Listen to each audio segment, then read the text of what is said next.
Alright, hello. So it is Sunday, which means it's time for another weekly reading wrap up. This week was not quite as insane as last week, but it's still pretty good.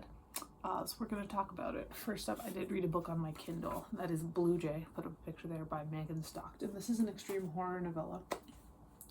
I'm going to say it's one of the best extreme horror, like modern extreme horror. Normally when I'm talking about this, when I say splatterpunk, I'm thinking about the 80s stuff, like Layman, Ketchum, classics. When I say extreme horror, I'm talking about the modern stuff, Beauregard, Atham, stuff like that. So extreme horror, this is modern. And this is about this group of guys, and they are all kind of like really like horror freaks, like the real Gorno kind of freaks, and they end up getting invites to this place that promises for them like an extreme horror experience, but it just obviously goes awful. My favorite part about this was the characterization. It was great. What was his name? Jack. Was his name Jack? The shy one. I loved how it turned out. I thought it was so fun. I think there's really probably something to be said, because this one was written by a woman. I don't know if it was a conscious decision, but when you read a lot of extreme horror by men, a lot of it tends to be from the perspective of women. And it is interesting to see the opposite done when it's written by a woman. I don't know if, because it is, you know, sexuality and horror is so intertwined. I mean, I guess if you think back to stuff like Exquisite Corpse, you think about stuff by like Clive Barker, who was super gay, you know, there tends to be more men involved, and I don't know if there's something about horror author that makes them want to write about people that they are, you know, sexually attracted to, or if it's something else, because I don't. And we're talking mostly extreme horror, because you're kind of run-of-the-mill horror. You're Stephen King's of the world. I mean, Stephen King is more interested in the story than the horror most of the time, you know. But people like Richard Layman, you know, it's, I don't know. Layman also does a lot of female main characters. I don't know. I think that's a whole video in and of itself, though. That's something probably to be explored. But I really enjoyed Blue Jay, honestly. Like I said, probably one of my favorite extreme horror novels I've ever read. Mostly they're just kind of like, you know, like they kind of lack the charm of the 80s splatterpunk. And they lack the intelligence of the 18th century Marquis de Sade Genesis, you know.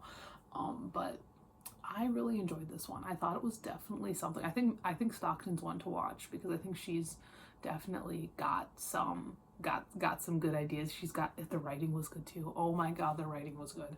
It wasn't like anything to write. She's no Poppy Z. Bright, you know, but it was, or no Clive Barker, but she was good. She was readable. She didn't make me like this is awful and clinical. Because sometimes you see that in like the extreme horror books. That was my main problem with them by Mika Watson, is that it just felt so clinical and impersonal. And I'm like, I want to get my hands dirty. I want my horror to be personal.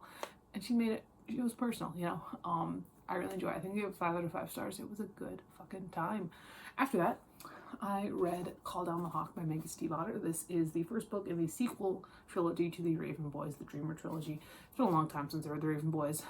This did make me want to reread the Raven Boys. I find that often when I'm reading sequel series or sequel trilogies, they make me want to reread the original series.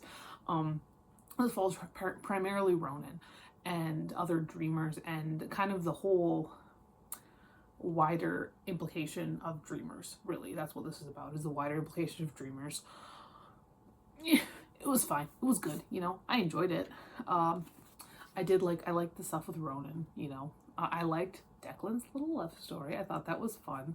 The stuff with Ronan and Adam Adam stuff made me sad, because obviously Adam was not the focus of this book, but obviously he was there because, you know, Ronan's in love with him. But just his whole, how he's dealing with stuff made me sad. Yeah. It was okay. It was really nothing kind of special. I do intend on continuing the series and finishing it up, and I do intend on rereading the Raven Boys, honestly. I think it does probably lack some of the magic of the original series. I don't know. I think just the ensemble cast of the original was so strong. I gave it 3.75 out of 5 stars. Decent. Not a bad book. If you are a super fan, you know, sure. But I do think that, like, Adam has always been my favorite of of the Raven boys. And so, and Ronan is obviously, I love Ronan, but it's like, if you're a Ronan girl, this one's for you. After that, I read a couple Goosebumps books. One of them is from the Slappy World. This one is Slappy Birthday to You by R.L. Stine. This is about a young man, a 12-year-old, and he's got this little sister who's, just annoying as 9-year-olds are. She's fine, but she's kind of annoying. And these two cousins that are like bowling balls of terror, basically. And he ends up getting Slappy for his birthday. That's interesting because all the Slappy books, and this kind of actually ties into my other discussion, not that I'm inserting anything, but all the other Slappy books did feature female main characters, apart from the third one where she had a younger brother that was involved. I know in the second one she also had a younger brother, but he wasn't really involved. He was mostly in the background most of the time. But the younger brother in the third Night of the Living Dummy was male, and he was very involved. Obviously, but Slappy's up to his old tricks. Same thing going on. Yeah, it was a very typical Slappy book. It really did feel like all the other Slappy books. And I've never been a big fan of the Night of the Living Dummy. Has never been my favorite, sub-series of the Goosebumps series. I understand that it's a very marketable character, and that's why they've been, really exploding out of everything. That's why he has an entire series for himself. But I was always a Monster Blood girl, I love Monster Blood. I gave it 3.5 out of 5 stars. It was fine. And then I read one from the actual classic Goosebumps series, The Headless Ghost. And this is a good one. Stine does ghosts well. He does. This is about these two kids, and they are just basically, they run rampant throughout the neighborhood at night and just terrorize their neighborhood. They're a boy and a girl, as always. And there's this like haunted house attraction on top of the hill in their neighborhood, and so they like to go up there. They love it. It's a fun time. One day they decide they're gonna sneak up and they're gonna find the head of the boy that died there. And then there's a kid there who is being real suspicious, and like I said, Stine does a good ghost story, and this is one that I read a lot of times as a kid, so there was a lot of nostalgia built into this one. It's a good time. I like it a lot. I give 5 out of 5 stars. It's a good one. For that, reading young adult contemporary, I read The Skies Everywhere by Jandy Nelson, and oh my god, the main character of this one made me want to pull my fucking hair out. This is about a girl who, her older sister died really randomly, like really suddenly. She had like a heart condition that nobody really knew about, and one day she just died. And so this girl, she's trying to deal with that, trying to process that. Her older sister had a boyfriend too, who's very, kind of having a hard time, and they lived with their grandmother and their uncle because their mom walked out on them, so it's a bad deal all around.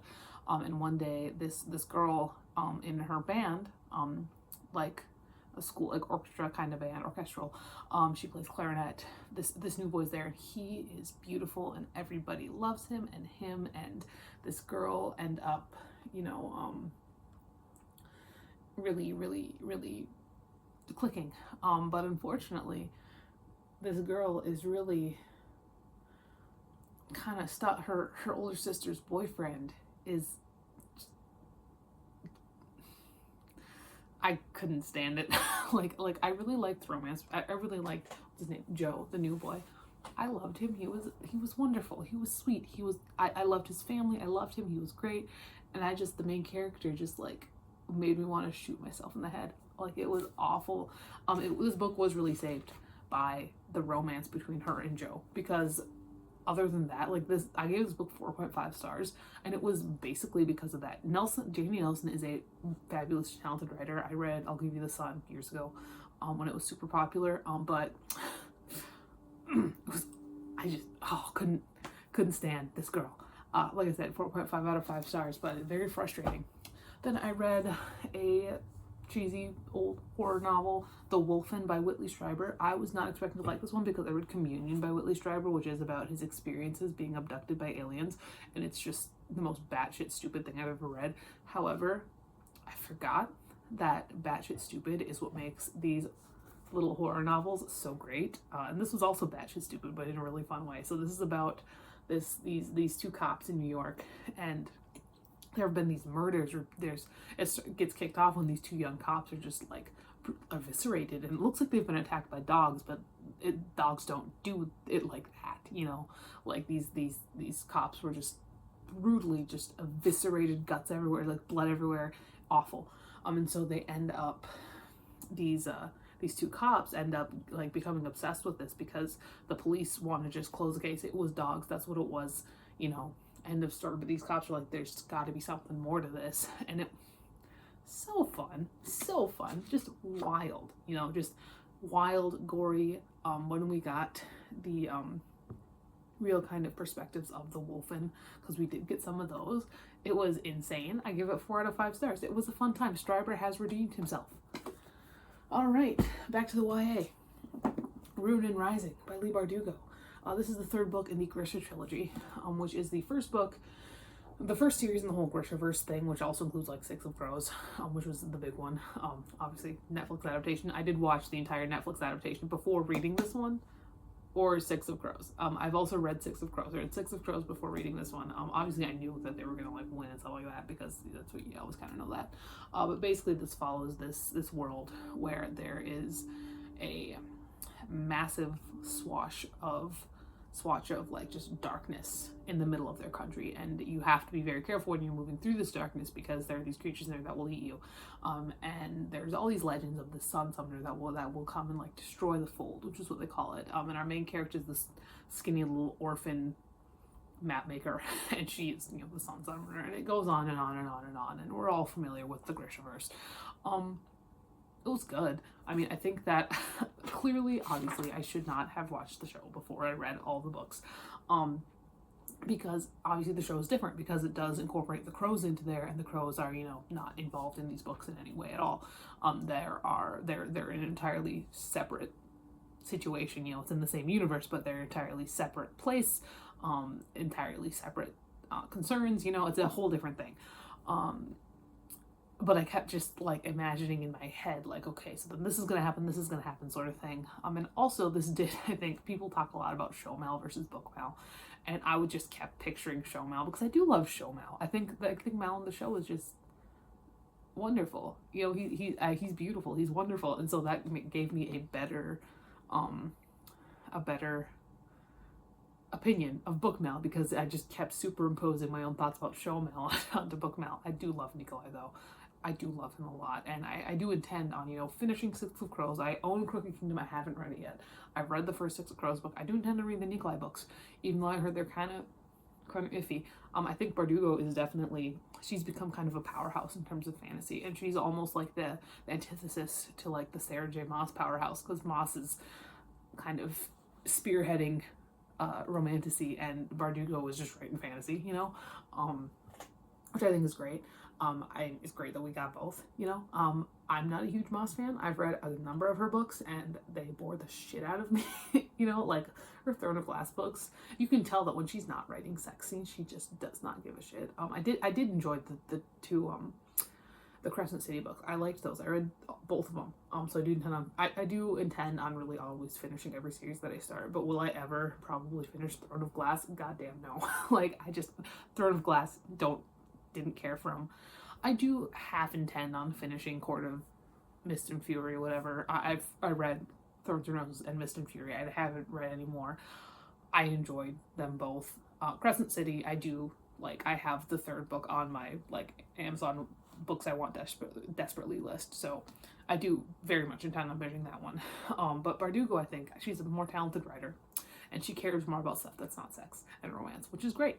I'm gonna keep following her. I know that she's her 9th house. I own 9th house and the sequel. They're both in the book wall. I've read neither of them yet. Like, I intend to keep on, you know, reading her books. I think she's a very talented writer. And you can tell that this is her, you know, her first series. I gave it 4 out of 5 stars. It was decent, you know, it was a decent finale. Good time. All right. Manga, The Heroic Legend of Arslan Volume 3. Speaking of fantasy, this is the mangas by Hiromu Arakawa, who did Fullmetal Alchemist. You can tell by the art style. This is one of those times where I picked up a manga that was kind of in the middle of the series, and I decided I want to go back to the start and actually read the entire series because it was very good. It's fantasy. It's about this young prince who, as far as I can tell, because I didn't read the first 2, is kind of driven out of his home, and he's trying to, you know, like, get his kingdom back, basically. And I really liked the art style, of course, is wonderful. I really enjoy the characters. My favorites are this kid, and where's the other one? Oh, he's great. He's great. Where is he? This motherfucker. right here. So yeah, I gave it 5 out of 5. 4.75, not 5. Not almost 5, not quite 5. 4.75 out of 5 stars. Intend on going back and then continuing. Alright, Cheesy Teen Horror. Nightmare Hall, the first book, The Silent Scream by Diane Ho. Diane Ho was like queen of cheesy teen horror. Like, she was the female R.L. Stine, Christopher Pike kind of thing. And this is about these college freshmen who move into this dorm building. It's not a dorm building, it's off-campus housing. This giant like house and stuff like that. The house is like 6 of them. I think there's 6 of them. And yeah, there's 6. It turns out that last year a girl killed herself there, but some people think that she didn't actually kill herself, that it was a murder situation, and our main character is living in her room, and we gotta figure out who murdered her and stuff like that, and it's fun. You can tell who the murderer is if you've read enough of these, because you know it's not going to be the guy who's the obvious red flag. And then the love interest is kind of like a red herring, but he's like, if you've read enough of these books, you know that they're going to try and pin it on him, but you're like, no, it's not him either. And it's not the guy who's just a walking, talking asshole, because he's never that guy, you know? It's a fun time. I do want to read more of these books. I think Diane Ho is just fun. I gave it 4 out of 5 stars. All right, and finally, finishing us off with some Sweet Valley High. This is Runaway. This honestly surprised me. I was not looking forward to this because Jessica sucks. So does Elizabeth. Both these twins suck. I like some of the side characters. Like, what's his name? He wasn't in this book. Wilson or whatever his name was. The funny guy who, when you look up what happened, when you look up the whole series on Wikipedia, you learn that he became a bitter and disillusioned businessman and then died after a cocaine binge. I think his name was Wilson. It's something like that. I'll put it up on the screen. But in this book, we learn that Jessica is kind of sick of how people treat her like she's just a terrible person all the time and unreliable, which she is. And so she meets up with this kind of like ennui-ridden social outcast a la JD from Heathers almost, with less murder. And she's like, yeah, no, I think my family doesn't want me either, so I'm gonna run away with you. And it wasn't bad, obviously, Jessica's gonna go right back to normal, book 22. But yeah, I'd say best Sweet Valley High book I've read, 3.5 stars. Currently, I'm reading The Little Friend by Donna Tartt, and looking online, this one is like the least well-liked of all of her books. People don't like this one very much. This is about a girl. I'm not gonna explain it. But I do enjoy it, and I like our characters. I really like the characters. I like Healy's whole family is like my favorite. But I'm like 160 pages into this. Tart does the thing again where she's got the just 100-page chapters because that's how she likes to live her life. But there's 7 chapters in this book. So alright, so these are the books I read this past week. That is all for today. I will talk to you later, and goodbye.